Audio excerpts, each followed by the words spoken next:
The Eternal Dance. A story of love, destiny, and choices. The reflection of the moon. Imagine this, you are standing alone on a silent night. You are looking at the lake. There are no waves. The water is still. And above your head, the full moon from the sky reflects on the lake. What would you think? It's just a simple reflection?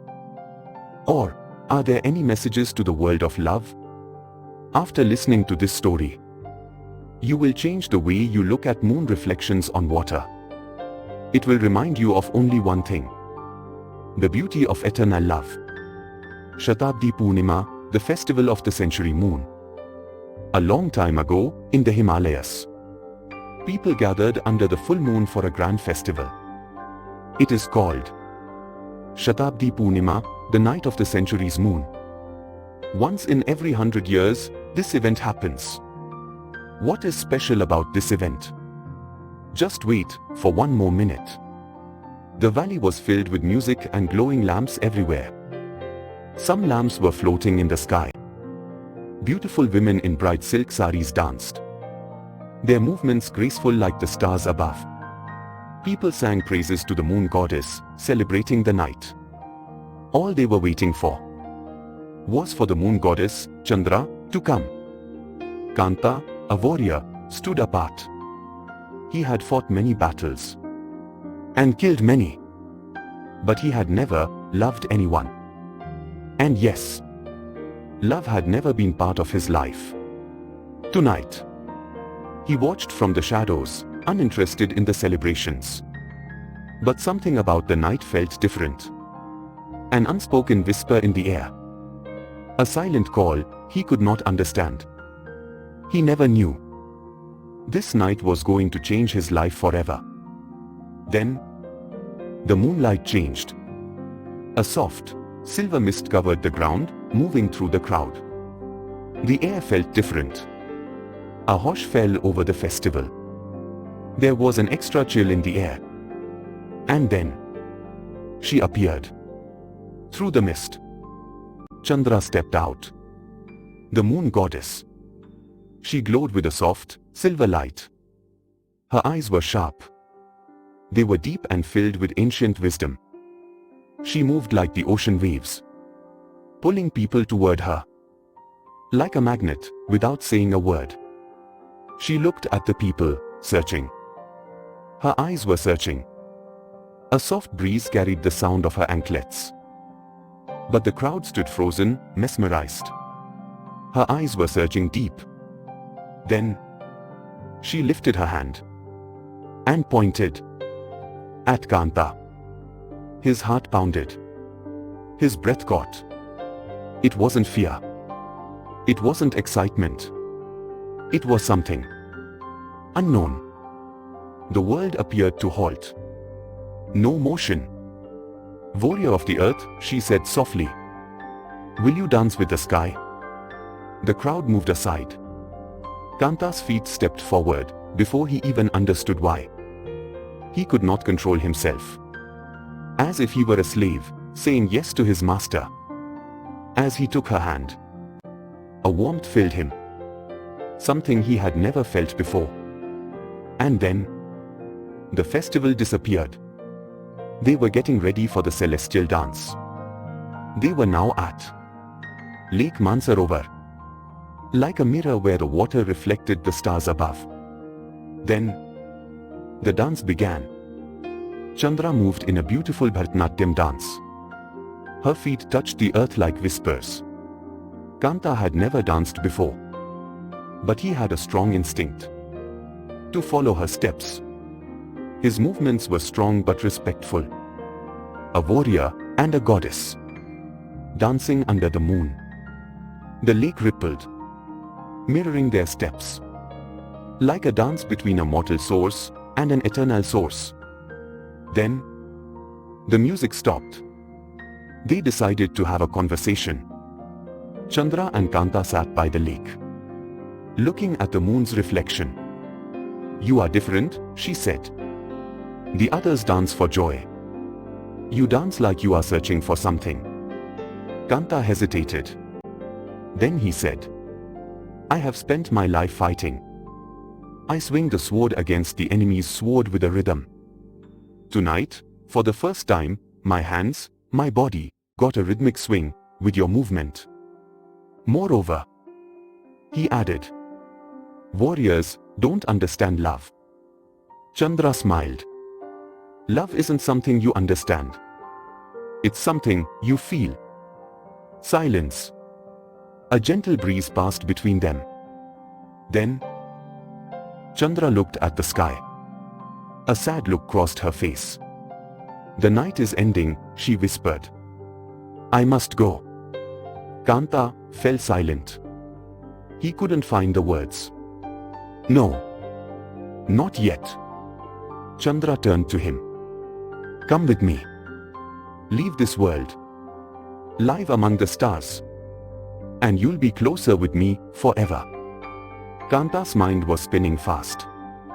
She was offering him eternity. A life without war, without pain. But it came with a price. His hands trembled. A moment of hesitation. He could leave everything. His past, his pain. But at what cost? If I go with you, Kantha asked. What happens to me? Chandra looked away. You will forget everything. Your name. Your past. The war you fought. Kantha's fingers curled into fists. His identity was carved in battle. His memories built on survival. To be with her. But lose himself? He reached out. He held her face. Memorizing every detail. The glow of her skin. The sadness in her eyes. I can't, he said gently. I can't forget who I am. Not even for you. A single tear. A drop of moonlight. Fell from her eye. Touching the ground. And becoming. A silver petal. Then you must forget me. She whispered. No. His voice was firm. I won't forget. Chandra gave him a sad smile. You will. Mortals always do. The first light of dawn touched them. Chandra's form shimmered. And her reflection in the lake slowly turned into the real moon above. Kantha reached out. But she was gone. Kantha woke up. Back at the festival grounds. The music played. People danced. But no one remembered. No one except him. In his hand, a single silver petal, glowing softly. He held it close, whispering her name. Chandra. A love forgotten by the world, but never by his soul. Years passed. The next century started. 100 years passed. Another festival of Shatabdi Purnima returned. A new warrior stood in the shadows. Who is he? He was watching the celebrations with some unanswered excitement. The air trembled. Silver mist covered the ground. And once again, Chandra appeared. She stepped forward. Her silver eyes found him. And her fingers pointed at him. Who is he? He looks familiar, Chandra had a spark. Then, that warrior's fingers brushed his pocket. His breath caught. Something was there. Something untouched by time. He pulled it out. The silver petal. It glowed in his hand. And a distant memory stirred in his heart. His voice was unsure. This is for you. I think. I have seen you before, but not sure where. I have been carrying this for a long time and no idea why. Chandra looked at him. She asked in a whispering tone. Are you Kantha? That voice made something in him. The whole lifetime pictures ran through his brain in a fraction of a second. That whispered voice invoked something inside deeply. Brow his memory. Clarity of why he is in this festival. The confusion vanished from his Now he understood who he is. And also understood who he was in the previous birth. A confidence sparked on his face, and then he replied humbly, "No, I am not Kantha, but in this birth, I am Kantha." Chandra's eyes softened. Sudden eruption of joy and emotions filled her celestial body. No one made her to feel this way. She couldn't believe her own eyes. Someone is waiting for her for centuries. That too, just to dance only one night. Nothing else. She looked at the silver petal. Her lips parted. Her eyes filled with wonder. "You kept it across lifetimes." Kantha, now Kantha, looked at her. His eyes filled with love. And he smiled. "I have been waiting for you." Unknowingly, my life purpose got served in this night. Tears filled her celestial eyes. But this time, they were not tears of loss. They were tears of joy. The festival faded into silver mist as they stepped into their dance once more. And the cycle began again.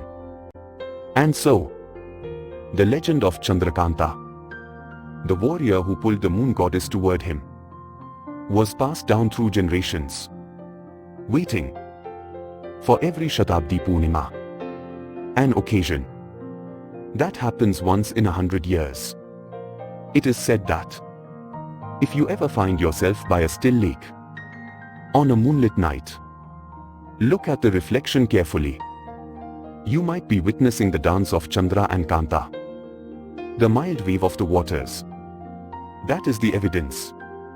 And if you listen closely, on a still night, you might hear the whisper of their footsteps, dancing forever, in the reflection of the moon. And in that moment, you will know, love is eternal. I will meet you soon with another loving story. Till then, bye.